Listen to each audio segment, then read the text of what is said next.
Welcome to the Golf Improvement Podcast, episode 106.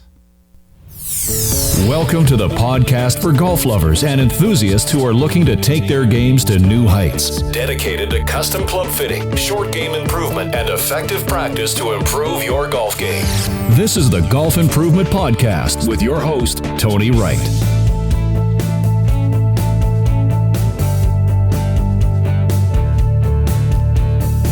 Hello, this is Tony Wright from Game Improvement Golf in Oak Ridge, Tennessee, with the Golf Improvement Podcast, dedicated to sharing useful information on custom club fitting, short game improvement, and effective practice techniques, bringing you the custom club fitting experience of your life and lower scores, always. Before we dive into what I think is a great podcast interview today, I want to talk about what's the truly important stuff. And that is mentioning some news about my partner at the Centennial Golf Academy, PGA teaching professional Des Mahoney with Des Mahoney Golf.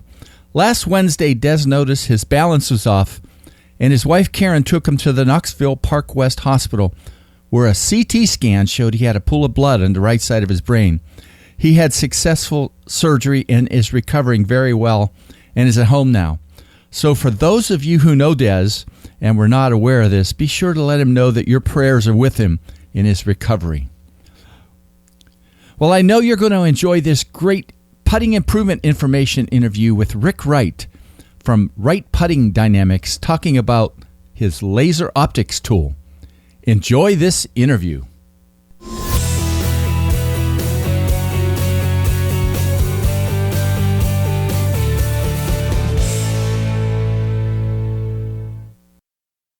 Hello, this is Tony Wright with the Golf Improvement Podcast, and my guest today is a return guest, Rick Wright with Wright Putting Dynamics in Spring, Texas. Rick and I did an interview, episode 10.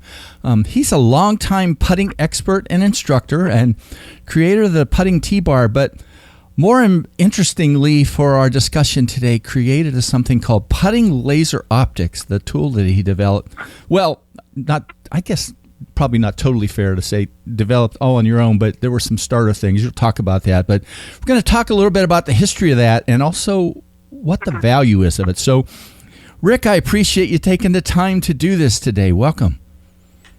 Thanks a lot for having me. Well, it's we've always enjoyed talking to each other. As I said, you did do interview number 10 with me, but if you don't mind refreshing for my listeners a little bit about your story in terms of becoming a putting instructor. Well, back in the early 90s, I was a co-owner of a little putter company with Kirk Curry, and we were one of the first, not one of the first, but we were one of the few companies that we milled our own putters back then on some CNC mills, and so we were making putters, and it's difficult to compete. It was difficult to compete back then. So, and I know it's really difficult to compete as a little putter company these days. Oh yeah. So we decided to break the mold and developed, I think, is the first comprehensive putter fitting system that was introduced to the market. We did it under our own name, and within a few months had interest from some other companies and ended up licensing the technology to Slazenger Golf. And so that was launched, and it was quite successful. We did really well, placing a lot of systems all over the country. I think in total there were about 1,200 fitting systems out there. And after about the first year, Mike Shannon, who was at the time, he's one of the top putting experts, I think, in the industry. And he was, at the time, he was the head pro at Islesworth in Florida, and he had gotten the system and was, at the time, he had really directed his focus to becoming a putting expert. And our system gave him the ability to really experiment with a lot of the theories he had and the things he was studying. And after about a year, we were Dick Lyons, he called me. He was the head of, at the time, he was the head of the club division at Slazenger. He called me and said, "Hey, there's a pro down in Florida that he's fitting putters and being able to, based on how he makes the putter, he can control their aim." I'm like, "There's no way. I don't understand this. I got to see this." So, I think it was the year, I think it was 1998 PGA show. So we went down a few days early and visited Mike at Isleworth, which was kind of a treat. Yeah. And he did a few demonstrations, and I was just, this is amazing. And he was, how he discovered this was just trial and error, I guess. But he went through and determined certain specifications of a putter and how it's made, how the hosels formed, things like that. Back our system, you could take our little hosel and you could bend it like a noodle anywhere. I mean, yeah. It was easy to bend in our machine. It wouldn't bend like a noodle, but it was pretty neat how you could do it. So, and at the time, he would set up, and he was using it was kind of a triangular plastic piece, and that's how he would show people how they aim. So he'd say, "Set up, aim your putter." He'd place the little plastic plate in front of squared up against the putter face, and he'd say, "Come back, step back here, look where you're aimed." And it would you'd have to use your eyes and see. And so after that experience, it hit me that, man, if we could put a laser on top of that thing, that would really show us, be a great demonstration of where someone's aimed. So that's where laser optics was born. Yeah. We developed it at the time. The laser technology wasn't real great. There were red lasers out there, so we developed it to point a red laser.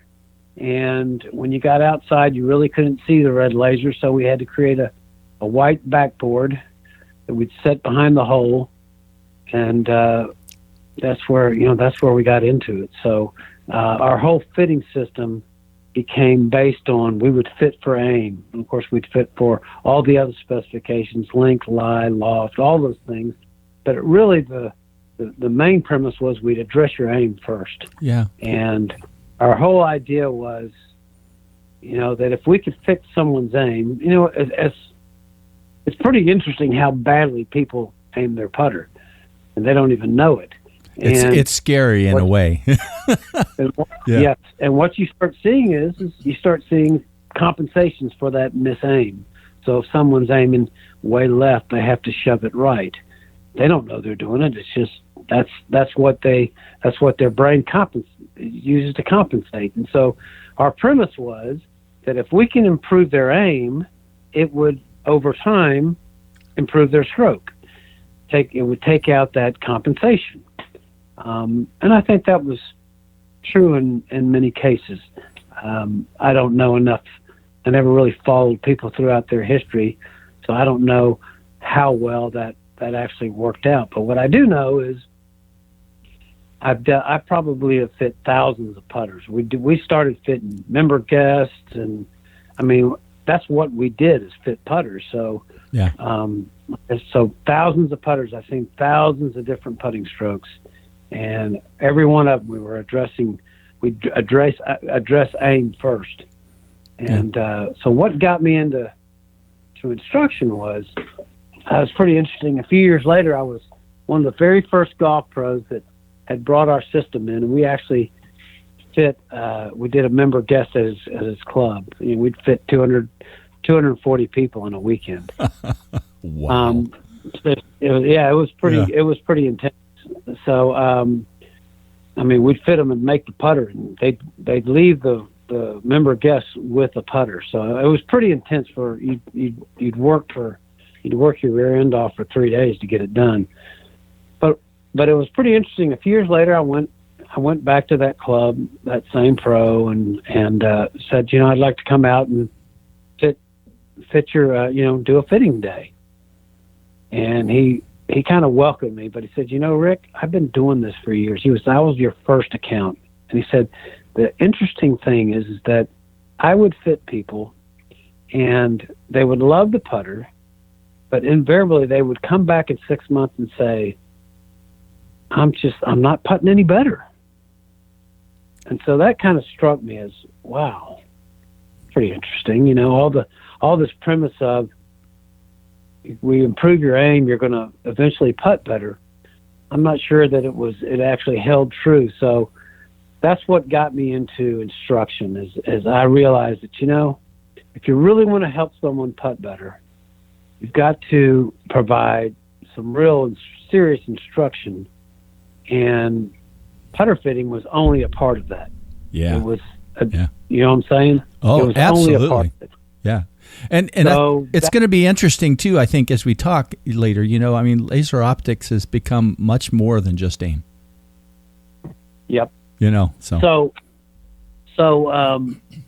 that got me to, you know, so I spent more time communicating with Mike Shannon. We became very, very good friends over the years. And then just trial and error, just working with people and studying the stroke and studying cause and effects. It wasn't just aim. There were so many things that will impact, you know, performance. But I kind of identified the basics. You know, you gotta be able to read the putt, and beyond, more than just read the putt, you have to visualize the putt. You have to see the putt, and then you have to be able to roll it accurately at the right speed. Those are kind of the three things that I've identified and I focus on. And of course, there's things that will help you roll the ball more accurately. There's things we can do to improve our speed control, and there's things we can do to improve not only how we read a putt, but how we visualize a putt. And I think that's where laser optics has gone. It has moved more towards it. Of course, it's still the primary thing. It still does. It still determines how we aim our putter. But I think I've tried to take it beyond that. So that's what got me into instruction. Yeah. But I'm one of those guys that I want to understand. I want to understand more. I want to, you know, and I think there's a lot of instructors. You know, you're on Facebook and a lot of these groups. There's a lot of instructors that started asking out of the box questions that weren't, you know, that things that we used to take for granted. You know, like, and we're talking about full swing now and all aspects of instruction. But I think that's what's made it a healthier environment. I think why instruction has improved so much is people started asking questions about things that used to be taken for granted, like get your eyes over the ball. You must have your eyes over the ball. You know, things like just basic things like that. We started questioning and saying, why? You know, what is it really doing? What's really going on? Why did people say that? So that's why I think, you know, that's why I'm kind of one of those guys, I think, that I like to, if someone's going to make a statement and say, this is the way it is, I want to understand, well, is it or why? If it is, I want to understand why. And I think you're kind of the same way, too. Yeah, I believe I am. You know, and all the people that we connect with, I know you connect with David Orr and many, many other people. I think the ones that are really helping people a lot do a lot of that, you know, that searching for why. So that's a great perspective to have. Well, Rick, you talked to me, you know, when we interviewed you, when I talked to, 3 years ago, you talked a little bit about some experiences with Jack Nicklaus, but I thought it was kind of a good introduction to talking about laser optics, to talk about the time you spent with him in 1998, you mentioned, and some of the things you did related to, using what you had in terms of laser optics back at that time. Talk a little bit about that. Well, initially, when we were with Schlesinger Golf, they had the way they, there was no internet, there was no communication, wasn't as fluid as it is today, and they basically had six technical guys that would not only sell the system, but they would train pros how to use it. And I think that was one of the big problems with the system and why it wasn't wildly successful is training was always an issue, because they would go in and train a club staff, and 2 years later the staff is turned over. So you have a system and you don't know how to use it, So those were some of the things that we ran into, and I think today would have been a different world with the internet and how quickly information can flow and how easy it is to see videos and things like that. But the guy down, the technical guy down in Florida was a gentleman named Rick Gomes, and he went to college with Gary Nicklaus, played on the golf team with him, and he got the opportunity to fit Gary. Gary was playing on tour at the time, and of course Gary, he ended up fitting him to a putter, and Gary putted with it on tour. But when Gary went through the system, he said, "Rick, you have got to show my dad this." Rick said, "Of course, I'd love to." Yeah, you said, "Okay, yeah, maybe I can work up a time, right?" I could fit him into my schedule. Yeah, right. Anyways, one day he gets a phone call, and there were cell phones back then. One day he gets a phone call and answers it, and he said, "Rick Gomes?" He said, "Yeah." He goes, "This is Jack Nicklaus." He about dropped the phone. He said, "Gary's told me about this system. I'd love for you to come to my house and show it to me." And Rick's like, "You name the day." So yeah, they picked a Sunday, and he said he got to spend 4 hours in his backyard. He said one of the finest practice greens he's ever laid foot on. So, but anyways, he was the initial guy to fit Jack Nicklaus. And I think the really interesting story was he set him up to aim his putter, and put the laser on him, and from about 10 feet, Jack was aiming 2 inches left of the cup. Now that's about 2 degrees left. Yeah. So he's got his face closed about 2 degrees to his target. It was on a straight putt. And Rick said that Jack, he kind of stood up, and he said he got quiet for a moment, and then he said, "Now I know why my putting stroke has always worked for all these years." Oh, how interesting! Yeah. He kind of, Jack kind of took it back, and he kind of took it straight through down the line. Yeah. Which is really, he never let it really release and shut down. So he kind of he was basically aiming left and shoving it right. Yeah. Now, is that a sin to aim left and shove it right? Well, Jack Nicklaus did it. So kind of what I've learned over the years is that, if you don't have to aim accurately, it's good to aim within the reason. And, for Jack Nicklaus, within a couple of degrees was within reason, because he had this incredible ability to putt his line, to putt what he saw. So his perception was, your perception is what you see. And his perception was very good. So where he aimed his putter wasn't as important as where he putted the ball. Yeah. Of course, what you start to see when people start to aim further and further left or further and further right is you start to see compensations that are really quick, and timing becomes really critical. And when you see it in the stroke, to me, when your eyes see a noticeable compensation in the stroke, there's usually going to be timing issues, and the guy probably has good days and a lot of bad days. And that's just so I still believe that we need to zero in our aim a little better. We need to improve our aim. But a lot of times it's not just the putter. It's how we set up. It's position of our eyes. There are many things that I've learned over the years that will impact how a person aims their putter, not just how they look down at it. And to me now, it's like getting the putter right is good, but what we don't want to do is trick the eyes to aim the putter better. We want to aim the putter better through our body position and our eye position. So that, Jack ended up, after that day, Rick made him a putter, and he put it in his bag, and sure enough, the next week, and he was playing on tour at the time. This was in the late 90s, and he was putting with it on tour. And my personal experience with Jack was probably 2 or 3 years later, after we had ended our deal with Schlesinger, we launched our fitting system back under our name. We added some technology. We added some variable weighting in the head.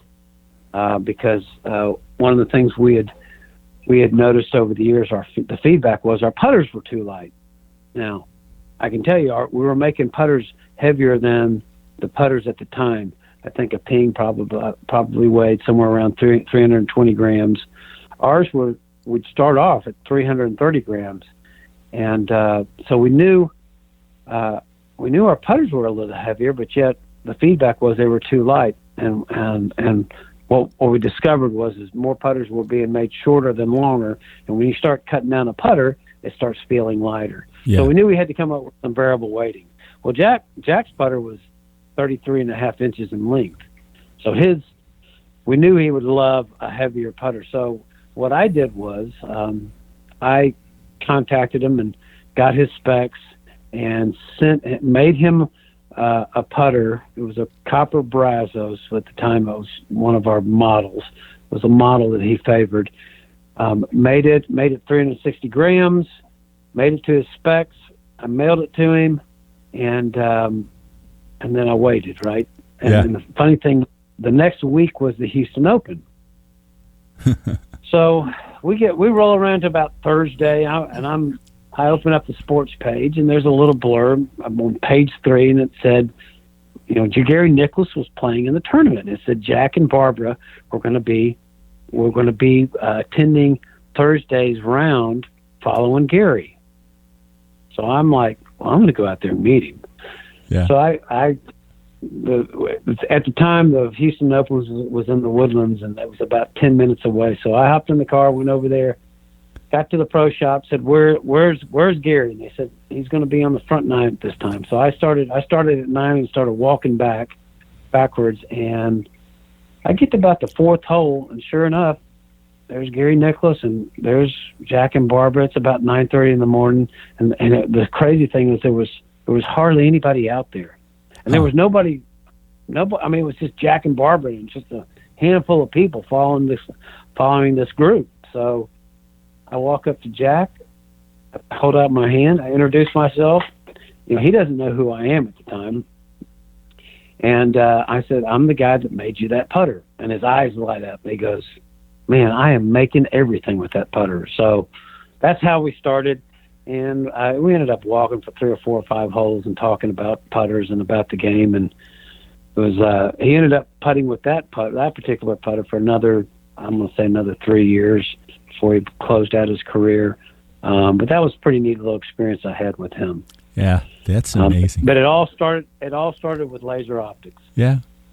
Well, kind of go over from the standpoint of golfers and instructors, what right now do you see are the main benefits of laser optics for helping golfers improve their putting? Obviously we've talked a little bit about aim, but what are some of the other areas that people can use it for in terms of helping them improve their putting and their putting coaching? Well, when I developed the second I started developing, the red laser was out there for years. I think I have 3 or 4 versions right now of it, yeah. And, which is kind of fun because I've kind of watched it. Yeah, but when they started coming out with these green lasers, and they were high powered green lasers, and you could really see them outdoors really well. The next model I had made was it was a green laser, and at the time, the guy that kind of inspired me to do something, because he was looking for something that would work outdoors, was Mark Sweeney. Okay. So if you think about that, the red laser was out there and we probably sold thousands of those, and it was strictly used by an instructor for determining someone's aim. It really wasn't a consumer item. Because it takes 2 people. It takes the instructor and takes the golfer. You can't really truly analyze your own aim with something like that. So, so for years there was this red laser out there. And, it kind of hit this point where, how many more can you sell, because there's only so many instructors out there. But yeah. Then I start communicating with Mark Sweeney, and he's looking for something that'll really work outdoors. So that's when I started tooling with it a little more and saying, well, what can I do to better this? And so this is about 5 or 6 years ago. Yeah. So I came up with the green laser, and then I made it so you could tilt it on the ground. So you could set it up, and when you tilt it up and down, that little dot would trail up and down the aim line. Well, Mark loved that. I mean, because here he's a guy that he's doing this aim point. It was really before Aim Point Express that we were doing this. And, and his whole chart was based on this is you aim 2 inches left or you aim 2 inches right, or it tells you where to aim. Problem is that people didn't aim where they thought they were aimed. So this really became an important tool for him and his system. Aim Point is you could sit there and square it against a putter face, and then you could tilt it up and down. That little green line would trace up and down as far as you want it. So now you're tracing it up to the hole, and you're showing the chart says you aim 2 inches left, and boom, here you go. And you can. So he really loved that tool, and it became a nice little demonstration tool for start line, what the start line looks like versus what you might think, in reference to down by the hole. So that's what got me into a little more. This can be a little more versatile than just squaring it against a putter face and shooting a red dot against a white backboard. Yeah. It got us to really start to look deeper into the putt itself, if that makes sense. Well, and the other thing too, and maybe I'll just jump in. When say you have a putt that the aim line is 6 inches, 8 inches left. A lot of people get swayed by the hole in terms of the vision, right? Yep. And the ability to see that, but then also kind of, really see that line and find out kind of where they're aiming or even putting relative to that line is valuable in terms of getting better at sort of responding to what their vision is. Maybe those aren't the right words, but I think they're close, right? Well, you know what? We'll talk a little bit about this, but there's some pretty interesting discoveries that Mike's made, I've made, a few others that how different people are and how they see things. So yeah. and perception. Of course, when you're dealing with perception, everybody's probably a little different as you see them. Yeah. But you were asking about some of the benefits. How can we help golfers? The thing that got me into the solid line was, as I'm working with players, I'm always really inquisitive, and I think being questioning the player and letting him give his input is one of the keys to really being able to help them. Probing, and I'm always probing. Like, what are you thinking? What are you seeing? What are you feeling? Those are always questions I ask as I'm taking someone through one of my sessions. What are you feeling? What do you see? What I started asking is, if someone aimed, 4 inches left of the cup, of course the first thing I would look at is their body setup. But I would always ask them, what are you aiming at? Have you ever asked that? I mean, what are you aiming at? Yeah. And the answers can be varied. It's crazy. I mean, sometimes the answer is, I'm just aiming out there. There's nothing specific, or I'm aiming at that spot, or I'm aiming down there 3 cups left of the hole, or, everybody's a little different. And what I found is, a lot of times you can affect how people aim by changing what they look at and thereby changing their perception. Yeah. So if the answer is, if I'm aiming 6 inches left and the answer is, well, I'm just kind of aiming out there, well, maybe we should get a little more specific in our ritual of what we're aiming at. Or if I'm aiming 2 cups left of the hole. Well, if you're not aiming 2 cups left of the hole, but that's what you think you're aiming, maybe we need to change process of what you're aiming at. And that's what the probing did for me. So I've always probed for, what are you feeling? What are you aiming at? And that's helped me improve people's perception. But I was going to say, one of the things in probing, when I'm working with really, really good players, really good putters, what I found was that the one common answer, or the one common thing that they would tell me, is that they saw the line. Whether it was a breaking putt or a straight putt, and there's very few straight putts, obviously, so there's always something. There's always a wrinkle in it somewhere. They always said, I see a path to the hole. I see the path.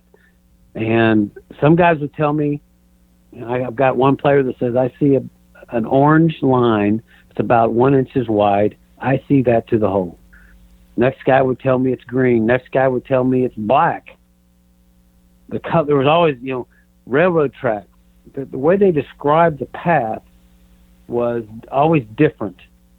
And I talked to Mike Shannon about it. And he's like, Rick, I have the same thing. The great putters, they see the path. The colors can be different. Or the width maybe of the path or something, yeah. The width, all these, but the one common thread among all great putters is that they see the path. They see the path to the hole.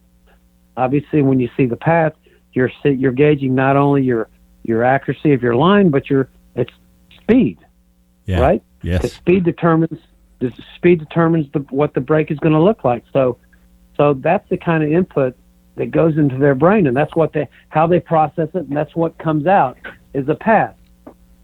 And a really good story was a guy named Gary Durbin's here in Houston. He's won the Houston. He's an amateur. He played at Penn State, but he's 60 plus. He's won the city amateur here in Houston. He's won the senior city, and I've helped him with his putting. And he won the senior city here a couple of years ago, 2 or 3 years ago. And he said he shot to win the tournament. He shot a 67 with 9 birdies. And I called him. I said, so tell me about, here I am probing again. I said, you had 9 birdies, incredible putting day. I said, tell me when you were going on the green, what were you seeing? And he said, Rick, I'd walk onto the green, I'd look at the putt, and the line would pop at me. I said, what do you mean? He said, it would just pop at me. There was no effort. It would just pop at me, and I would trust it, and I was making everything. He said, now, I will tell you, there's not a lot of days where it's like that, but that day, that's how it was, and it was incredible. I've talked to other players, and they can tell me the same experience about, man, I had a day just like that. I had a day, I can remember it like it happened yesterday, and the lines were just popping at me, and I just walked up and I was making everything.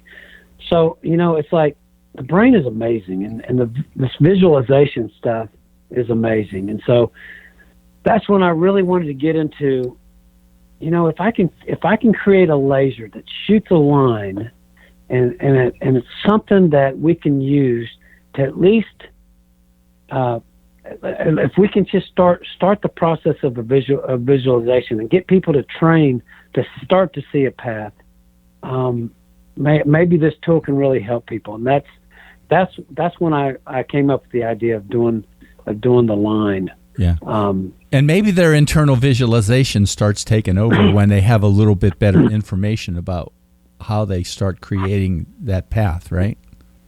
Well, that's what I think. I think everybody has the ability to visualize it. How far do we take it? And if you don't work at it, if you don't work at your visualization, you're never going to hone the skill, and so you're going to end up being like that guy that says, I just aim out there. I really don't. They really don't see anything. They don't.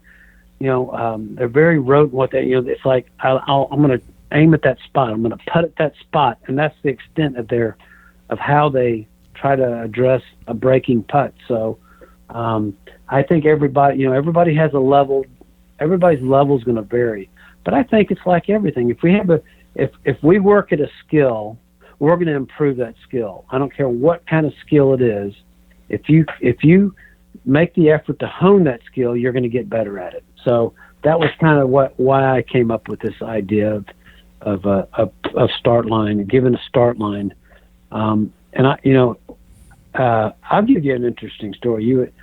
You talk about some successes. I can tell you that when I first started this line thing, and I came out with it, I said, well, let's go out. I'm going to go out and experiment with it. So I got a buddy of mine. He's probably one of the better amateur putters that I know in the Houston area. And we went out. We selected a 10-foot putt. I had my perfect putter out there, so we're rolling it to get the perfect line and get the perfect start line. And so what? And once again, I'm still kind of ignorant to people's perception. So I take and I shoot. We set up the putt, and I shoot the line, and I stretch it 10 feet up down by the hole. And this putt's about the left to right putt. It's about 6 inches break. When I say 6 inches, I'm talking about 6 inches left of the hole, down by the hole, right? And that kind of how that's common how we identify putts. Is we'll say, well, if it's a 6-inch break, that means it's 6 inches left of the hole is where the line would be. So I stretch the line to that point, and I set him up, and I say, all right, go ahead and stroke the putt. So he's got this line stretched 10 feet up down by the hole, 6 inches left, and he proceeds to miss the first 5 putts on the high side. And he steps back and he goes, Rick, there's no way that line is correct. Huh. I said, you saw me set it up.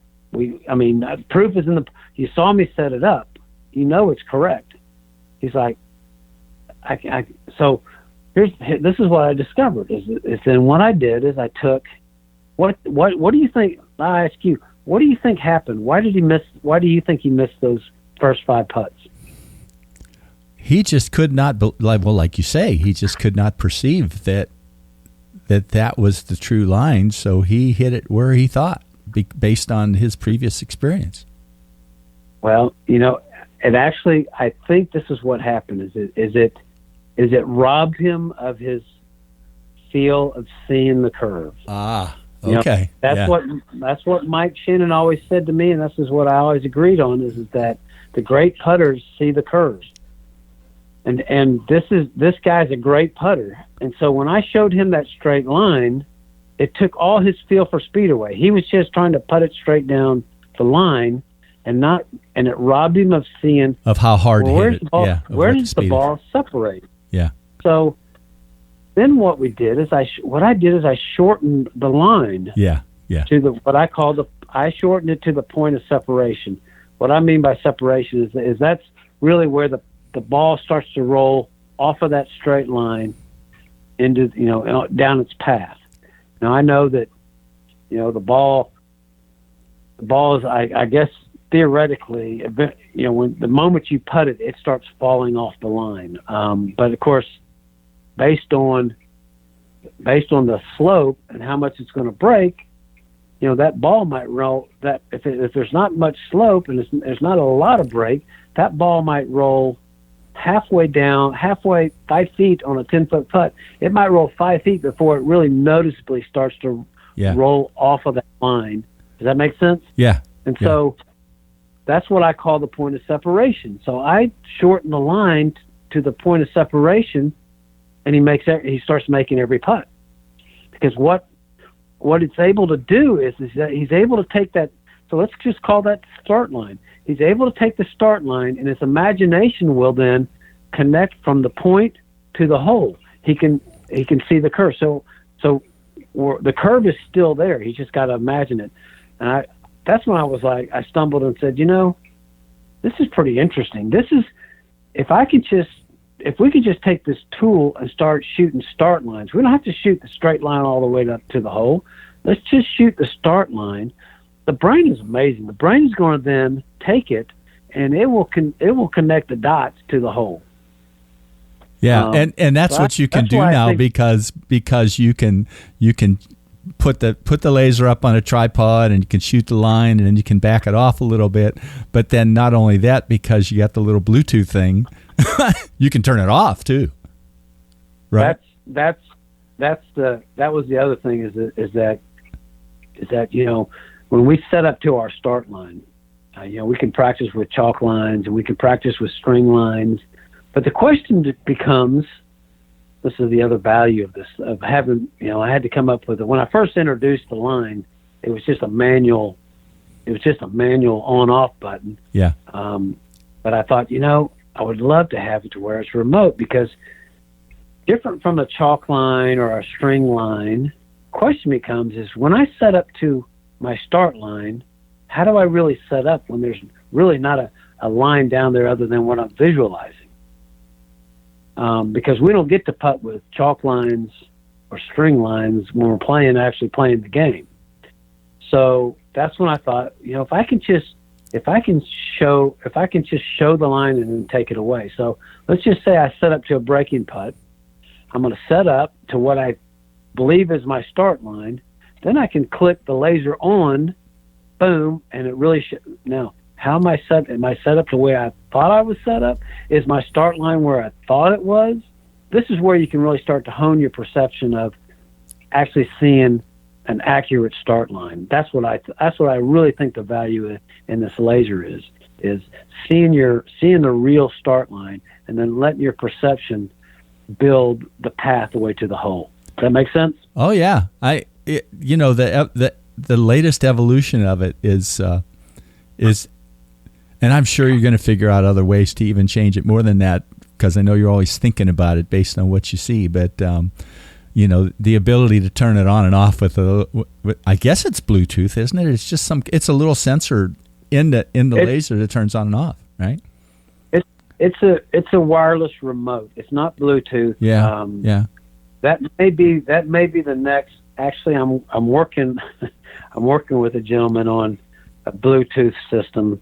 Because one of the weaknesses of the laser is there's certain angles that the remote will not work. You gotta be kind of close to it. Now, if you're directly, because the receiver is on the back of the laser, so it's kind of like pointing at your TV. It's kind of like the remote for your TV.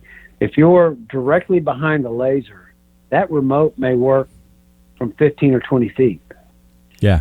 But if the laser's pointing at you, and you might be 10 feet away, so let's just say if the laser's behind the hole, laying the line to your ball from 10 feet, if you try to click it off, it's not going to turn off because the receiver's opposite of you.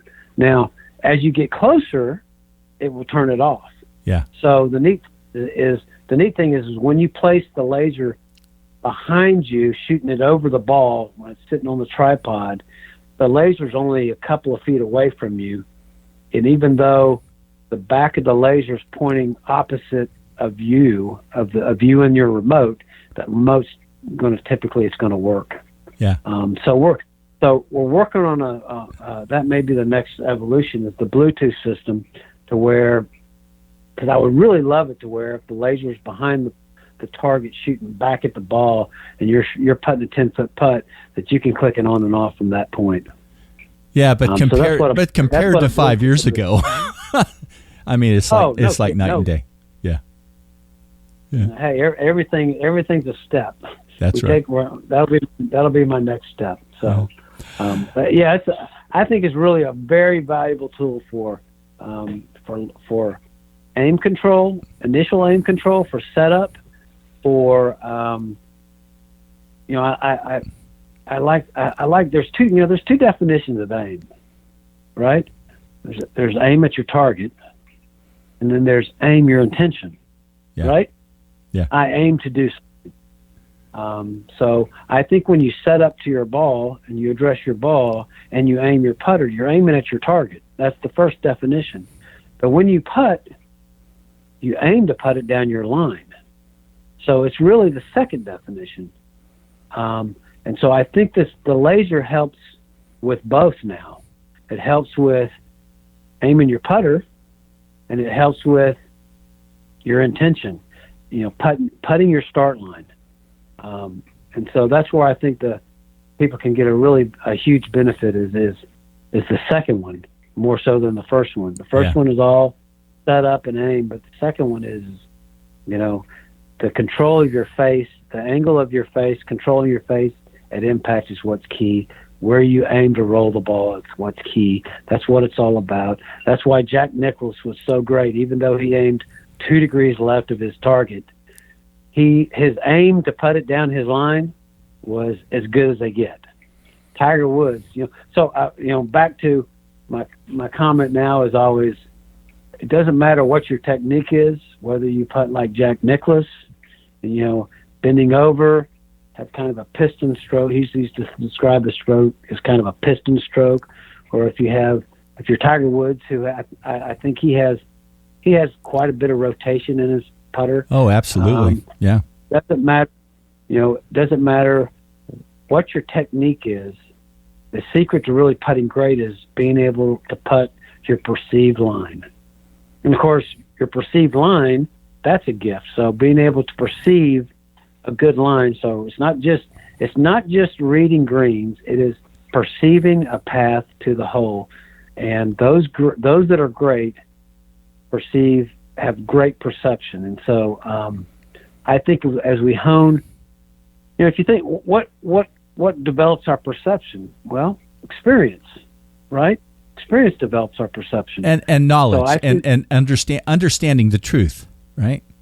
So the more, I think the better we get, as an instructor, the better my student can get with their speed control, with their touch, right?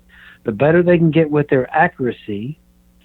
All of a sudden, the better feedback they start getting on reading the putt.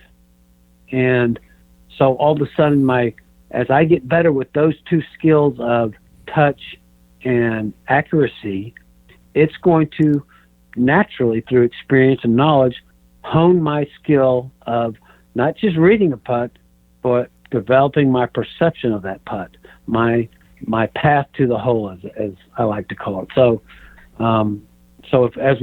went back to the three main skills, the better I hone one or the others will improve. Does that make sense? Absolutely. Well, Rick, I think I think this is a good point to end it, unless you have any, we have one final thing at the end, but if you have any other final words that, you maybe hadn't touched that you wanted to, it's just the time. I think we've pretty much covered everything. I'm offering 3 models of laser optics.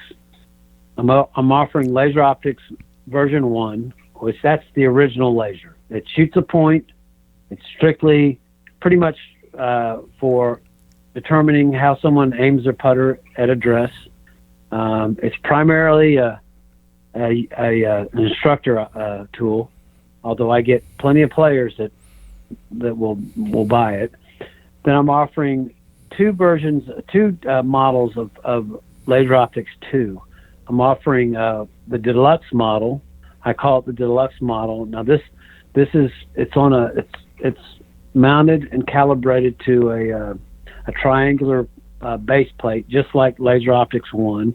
It can be squared against the putter face, and it shoots a line, and you can have it shoot a point. You can unscrew and remove the front lens cap, and it'll shoot a point. So it basically operates as Laser Optics 1 or Laser Optics 2, which shoots the line. It comes with a tripod. It's both items rolled into one, and I think a lot of instructors are attracted to that one because they can do the aim thing and they can do the training thing. And then there's Laser Optics version 2 training model.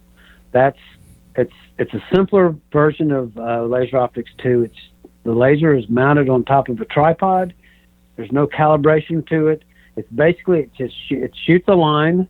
Both the Laser Optics versions come with a remote. The Laser Optics training is, like I said, it's really geared towards the golfer and not so much the instructor. and so they can use it for their start line training.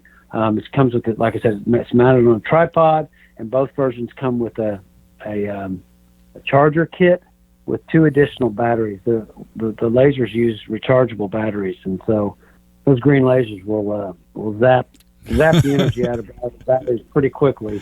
That's a long story in itself too, developing all that stuff and finding the right batteries and all that. So yeah, I think a rechargeable battery will last about 40 minutes. 40 minutes is a good time. So I'm now providing the charger with 2 more batteries, so you have a couple of good hours of training time, and then the two is, like I said, it's really geared for the golfer. And so I think what I wanted to do with you was to set up a special deal for 10 units. We've set up a coupon code on my website. My website is www.wrightputtingdynamics.com. So if you can go to that website, and there's a web store on there, and you can click on it, and you can purchase a Laser Optics 2 training model, and if you use the coupon code AWright, which is you, AWRIGHT, it will give a discount of 25% off of retail, which is a pretty nice value. It's about a $35 value towards the first 10 units that we can sell of the Laser Optics 2 training model. And I really appreciate you doing that. That wasn't something that I pushed you at doing, and it was a suggestion you had. And I'm hoping that the people listening who are looking to improve their putting are going to really jump all over that. That's an absolute great value. Hopefully we've done a pretty good job of explaining the value of it. So they can go to my website. I've got a few videos. I got some pictures. I've tried to explain what it does. Really work on that. It works on that stuff that it's inside of our brain, and that's visualization. So hopefully we get some takers. Yeah. I think it, and those listening, maybe the next time that you really have a great putting day, kind of think part of that was that when you were looking at those putts, you were really visualizing that line well. Maybe you'll find that you did that, and that might be an eye opener for some people, right? I agree. I agree. Well, I'm putting links in the notes to that, to the offer, to your website, probably, a couple of the videos, although I think a lot of the videos that you talked about are right on that one link for Laser Optics. So, Rick, another terrific time getting to talk with you today. I appreciate you taking the time to really sharing some great info with us today. Thanks for that. I appreciate you. Help me highlight it. Thanks so much. www.gameimprovementgolf.com.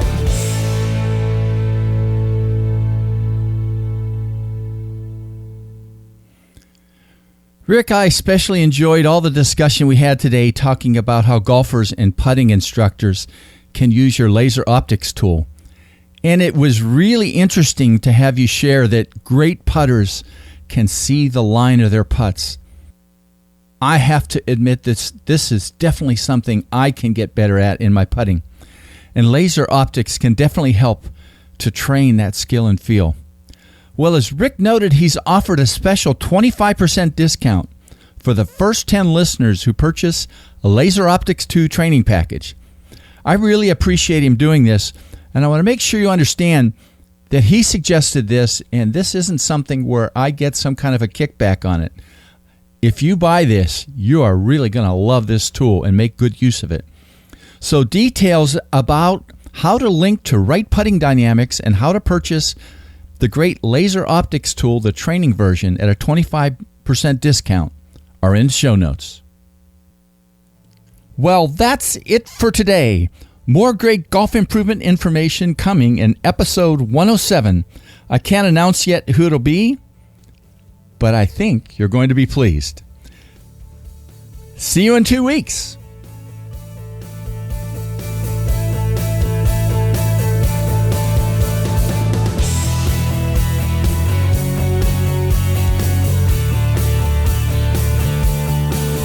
Game Improvement Golf, your source of information and inspiration to become an exceptional golfer now. www.gameimprovementgolf.com